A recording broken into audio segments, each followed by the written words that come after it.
starting this video heading eastbound on US 123, and it's a beautiful fall day, but really warm for this time of year. It'll probably be in the low 80s for highs today. I'm going to cross Lake Hartwell, so wait for it, wait for it, wait for it, and now I'm in South Carolina. The bridge I was just on had replaced an old camel truss bridge. The bridge is no longer possible to cross since it now has a gap in the middle of it, so now it's two fishing piers, one on the Georgia side and another on the South Carolina side, which I'm driving to now.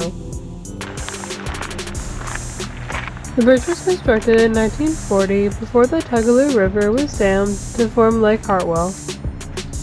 Once that dam went into operation, this bridge could no longer support vehicular traffic because of all the water. The bridge I just drove over opened in 1962, and this old truss bridge was closed, and the center of the bridge was removed.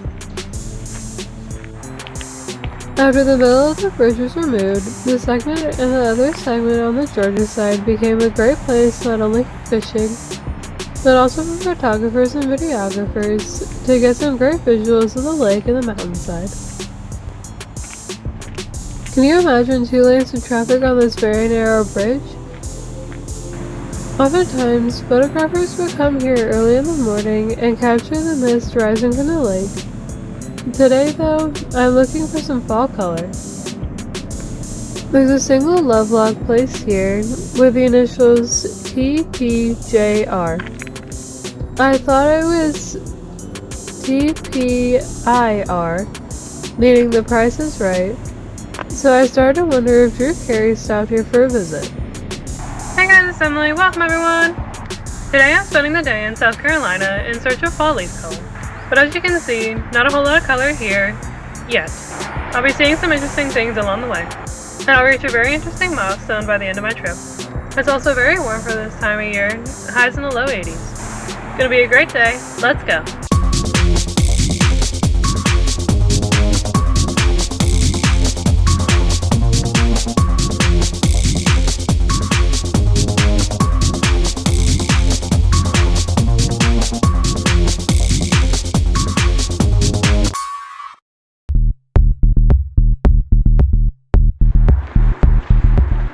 By the way, those keys are harmful to the fish because they mistake them for lures, so please reconsider tossing those keys in the water. My next stop is closer to the mountains, and the leaves are a little more colorful up this way. Probably the higher elevation and the cooler nights has something to do with it. Unfortunately, this area, as well as where I live, haven't gotten much rain over the last few weeks, so many of the leaves are just turning brown. Still climbing, and there are more yellows showing up in the trees in addition to the occasional red color. My next 2 stops are not far from here.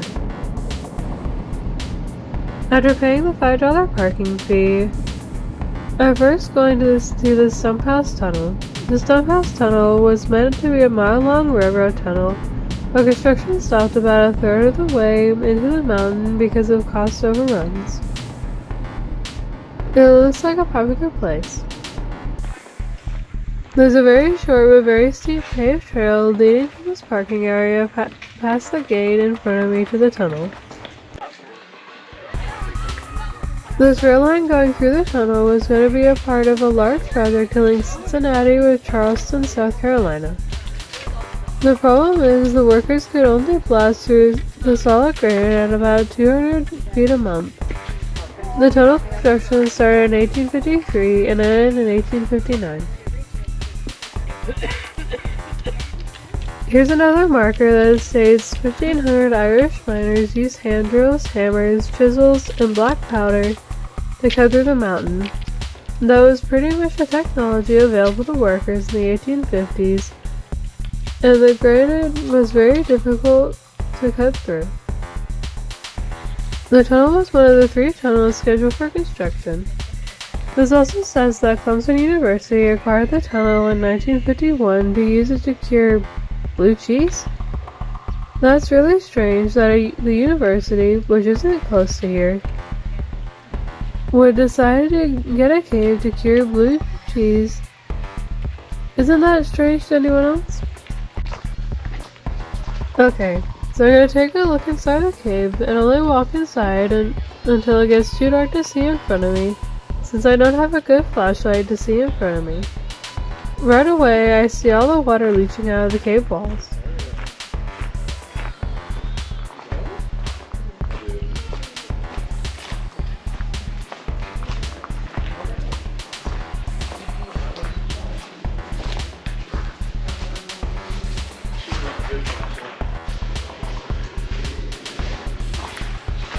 The ground is very wet and it's gotten very damp and cool in here, so I can see why someone would want to cure cheese in here. But there's water dripping from all the cave walls. Water is not just collecting on the sides of the walls, but it's forming puddles in the center of this walkway.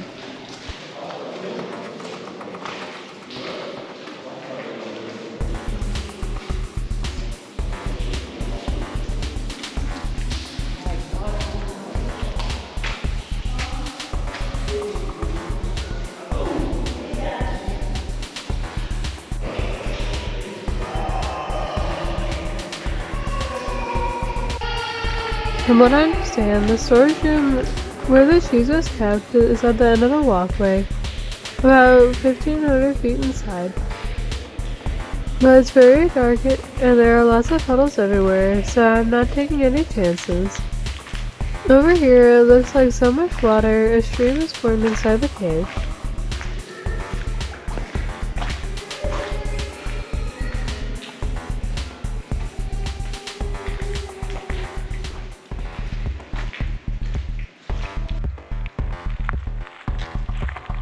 And there's the stream of water leaving the cave and making its way down the mountain. Look over here, it looks like some sort of monument. They say it's in memory of J. Gerald Thomas, champion of Oconee County, who fought to conserve and protect the Stumphouse Tunnel and Oconee special places.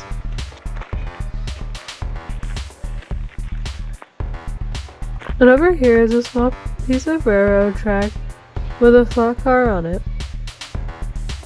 The track is positioned so that the line should go straight through the tunnel, like the original plans call for. Now it looks like a good platform to take a picture.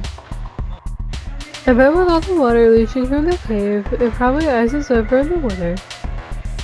Not today with a high of about 82 degrees. I can't believe workers basically hand-carved a hole 1/3 of a mile through this mountain of solid granite. And I wonder why they didn't think to route the railroad somewhere else. Anyway, now that I visited Stumphouse Tunnel, it's time to see another attraction inside this park. The other attraction is Issaquena Falls, described on this marker as the dramatic cascades of the upcountry. This is named for a Cherokee girl who leapt from the top of these falls with her lover. Depending on the version of the story, they either die or they leapt out of sight and escaped.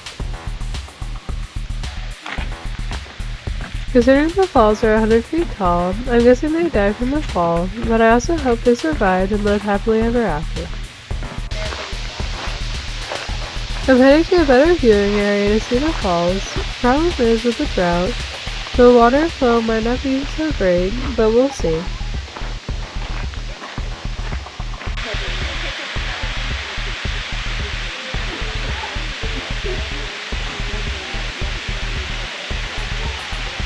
And there it is, not terribly impressive as the water flows very low.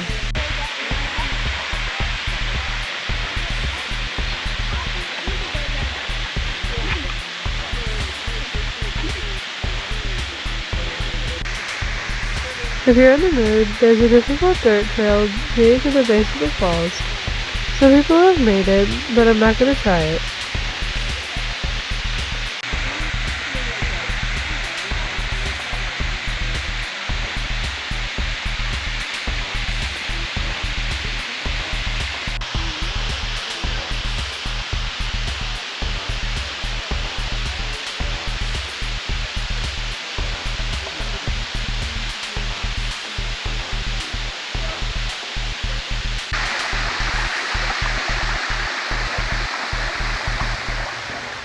Here's the small stream from the top. You see not a whole lot of water, actually not much more water than what came out of the cave. Okay, that was a little exaggeration.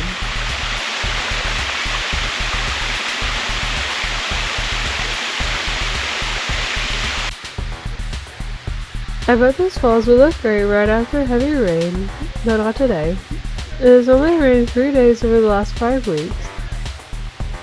But there's plenty more places to see on my South Carolina road trip for this afternoon, and the next stop is about 2 hours away. As I make my way down this winding road, this might be my only opportunity today to see halfway decent leaf colors. The remainder of the places are in lower elevations of the Piedmont region. The leaves won't peak there for another couple of weeks. After driving for an hour, having some lunch, and then driving for another hour on these mostly rural 2-lane roads, I've arrived in Greenwood County and am pleased to announce that I am here in the Promised Land. This is a real place. There are about 400 residents living in the Promised Land. Here's the other side of the town, in the opposite direction of the sun. Promised Land got its name in 1870 from the resettlement program for recently freed slaves. The main highway through town features a church and the Promised Land grocery, basically a small gas station and a convenience store. The Promised Land is about 10 minutes away from the city of Greenwood, where I'll be next headed to. And here I am in downtown Greenwood. Greenwood is the home of the Eagles High School athletic teams, and also the home to Lander University and their mascot, the Bearcats. Greenwood has a population of about 22,500 people as of the 2020 census. I'm walking over to the fountain, which has pink water, which might be for Breast Cancer Awareness Month since it is October. Based on the pink signs, they are indeed bringing attention to breast cancer and also how to prevent the disease and look for a cure. This town puts up a series of topiaries in the summer for their Festival of Flowers. Then in October, they've put up scarecrows throughout the downtown area, like this one that's called Angel of Life. Nearby is this scarecrow, decorated as a woman wearing a hat and some sunflowers. She's also holding a lollipop. There's a sign next to her that says, "Life is sweet." Look at the scarecrow from the Rotary Club. Down on the bales of hay are several ways to get therapy, such as medication or group therapy. The Scarecrow shirt features notes with different ailments such as depression, ADD, PTSD, anxiety, and schizophrenia. There are many different kinds of scarecrows along this thoroughfare through downtown Greenwood. Also, the buildings through downtown look relatively new. Anyway, here's the next scarecrow. This one's decorated as a construction worker climbing a pole. It has a utility work ahead orange sign.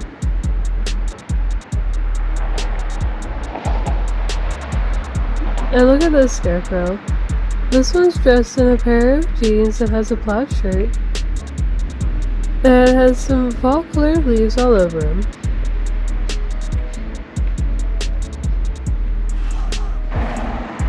Look at this one. It looks like he's playing a game of bingo, and he's holding a sign that says "Winning with Brookdale." I'm guessing Brookdale is near here, and they have a bingo hall.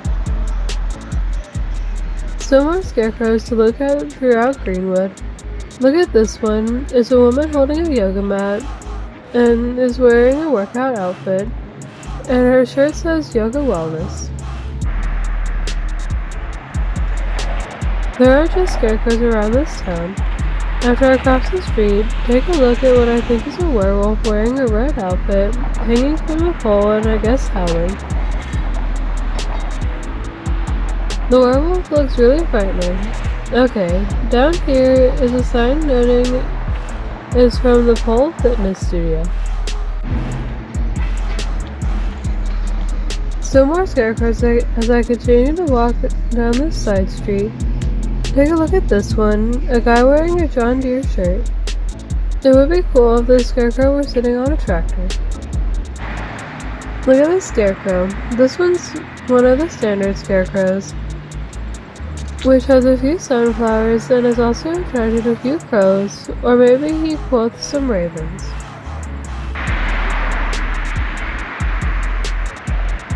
The scarecrow on the right is holding a blue jack-o'-lantern. She must be ready to go trick-or-treating. Continuing along the side street, there's another scarecrow on the right which caught my attention. The scarecrow is decorated as Bob Ross.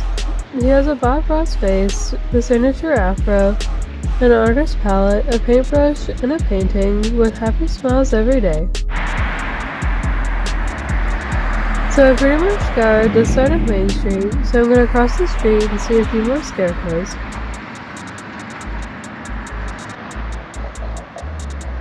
So across the street is another long strip of stores, offices, and small restaurants. Here's another scarecrow that's dressed as a golfer, complete with a golfing outfit and a bag of clubs. I'll feature just one more scarecrow and then I have to leave for my next destination a few minutes away. I've been here a while looking at scarecrows. Here's the last one from Greenwood Women's Care. Making sure babies are born healthy and receive the proper pre- and post-birth care. Okay, on to the next stop.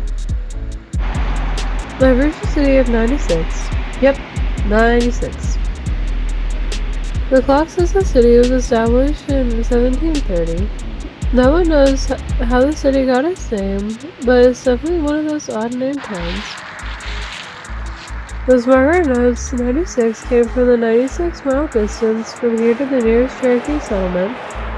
Others believe the name comes from the mispronunciation of the Welsh expression "non-six", meaning dry gulch. As I walk by some of the Halloween decorations among the Revolutionary War soldiers and cannons, 96 was the site of the first land battle south of New England during the Revolutionary War in 1775. Months later, the Cherokee ambushed the American militia in the Battle of 12 Mile Creek. The Cherokee were allies of the British, so they could remove American settlers from their territory.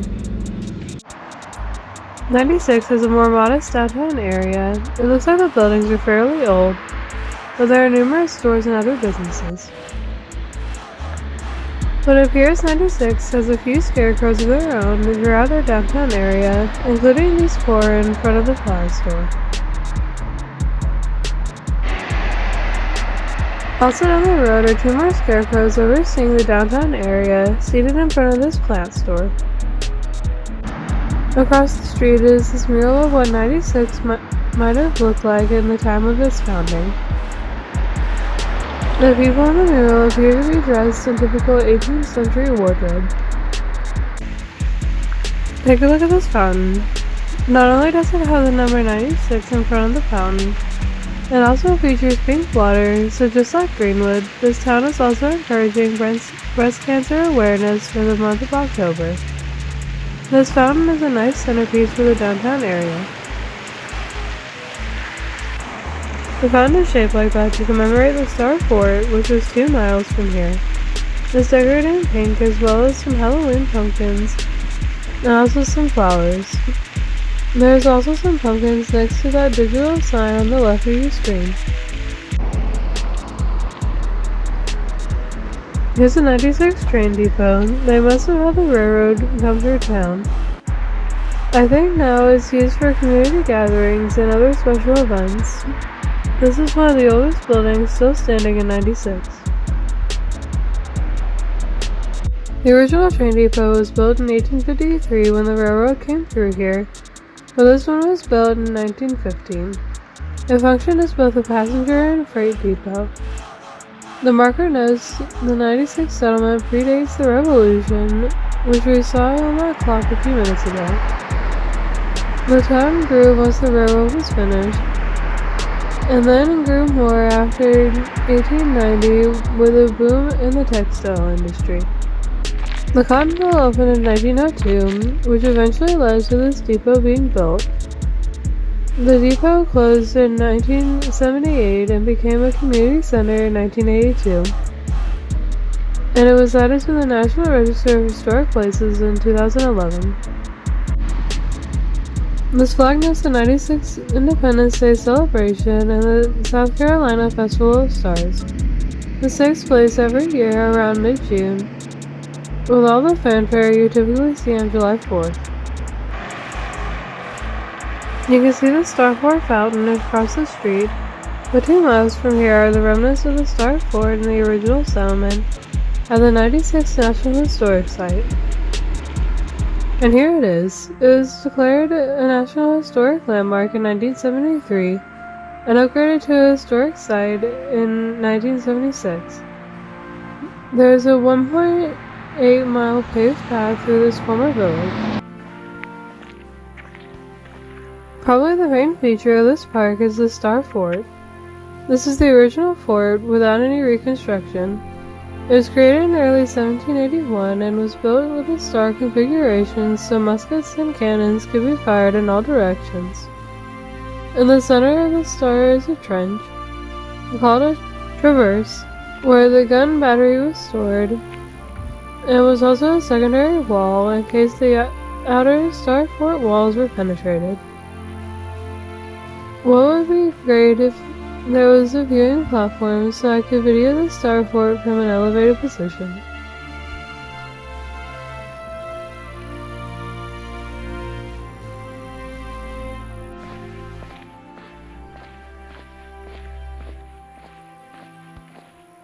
Since the walls are original and not reconstructed, they ask people not to climb on the walls or walk inside the Star Fort, so this property can be enjoyed for generations to come.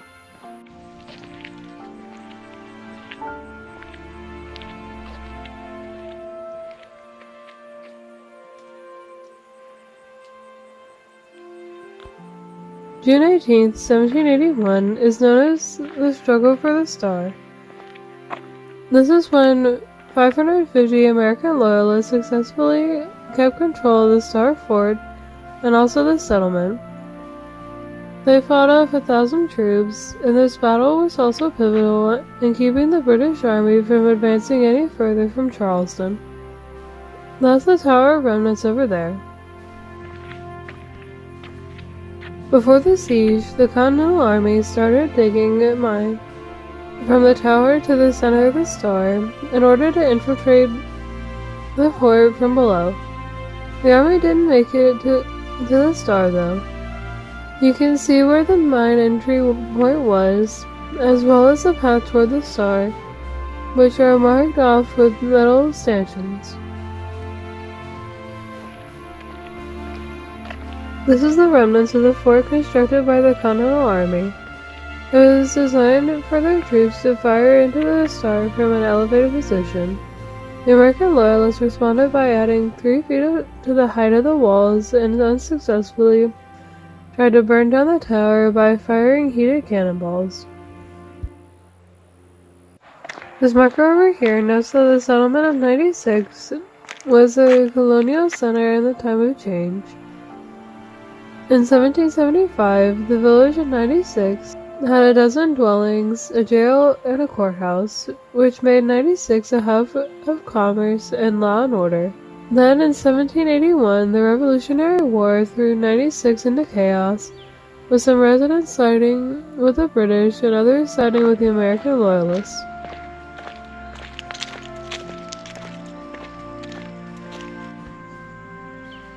This marker notes the empty field nearby was once the thriving village of 96. After the Patriot Army was defeated, the British command ordered their men to abandon the village. However, as they left 96, they burned the entire village to the ground, denying the Patriots the usage of the village. This is part of the open field and you can see the general area where the jail was. That area has a little white post surrounding it. The courthouse was nearby. Taking a look at this marker, the early settlers were often vigilantes doing their own law and order. In 1772, 96 built a jail and courthouse. Taking a look at the site where the jail and courthouse were, now it looks like the area is being washed over by that stray cat. Prior to the creation of the Star Fort, there was Williamson's Fort.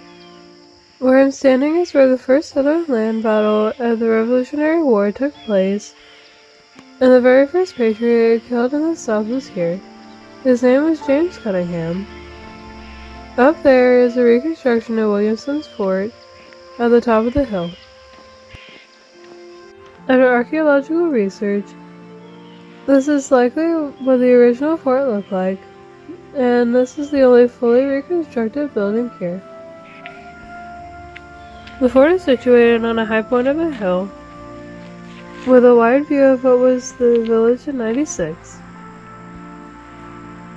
There's nothing inside the reconstructed fort building. There are 3 other buildings in the corners of the fort which are now fully rebuilt. There are also trenches dug around the fort perimeter. During the attack on the Star Fort, there was a simultaneous attack on this fort. This fort did fall and was abandoned before 2,000 British troops were scheduled to arrive. Close to the fort, as I swing around, is a memorial for James Birmingham, and I just mentioned he was the first patriot killed in the South during the American Revolution. This memorial was placed here exactly 200 years after Birmingham's death. It also mentions he was the first South Carolinian to give his life for the cause of freedom. At the end of this walking trail is this 2-story log cabin, which is close to the visitor center and parking area. This log cabin was built in 1767 by one of the settlers, Andrew Logan. The cabin was actually built in Greenwood, where we were earlier today. The house had undergone extensive renovation, which became the house on the top left. In 1967, the log cabin part of the house was moved to Lander University. Then in 1971, it was moved here. The way the house looked then is the picture in the center of the marker. The house was fully restored in 2009 by the National Park Service, which is now how the log cabin looks today. The house has been in the visitor center, but now the interior of the cabin is only open for special events. The interior includes replicas of furniture from the late 1700s. I don't remember ever learning about this battle in any of my early American history courses, and I didn't know the fighting during the Revolutionary War was this far south. Definitely worth a visit if you're a history buff. It's starting to get dark, so I have to hurry to my final stop before the sun sets in about 45 minutes.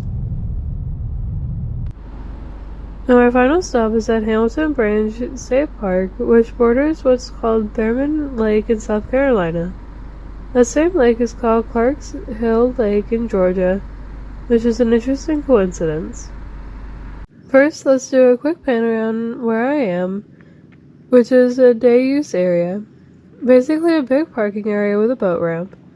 You see the sun setting, and the land in the distance is Georgia. You might remember I visited my 159th county in Georgia on this very lake. Now I have reached another milestone. County number? 1,500. That's right. McCormick County, South Carolina is the 1,500th county I've visited in the United States. There are 3,144 counties in the U.S., and I've been to almost half of them. This morning I was at 1,497, and today I visited Greenwood, Edgefield, and now McCormick counties in South Carolina for the first time to reach 1,500. And yeah, reaching that goal at the same lake as the Georgia 159 county goal was on purpose. I'm not sure if the camera can pick this up, but there are a lot of gnats flying around. Anyway, that's gonna do it for today. It was another long day of driving. So after sunset, I have a 2-hour plus drive ahead of me to get back home. I'll leave you with the last moments of the sunset, and I'll see you next time. Thanks for watching. Bye!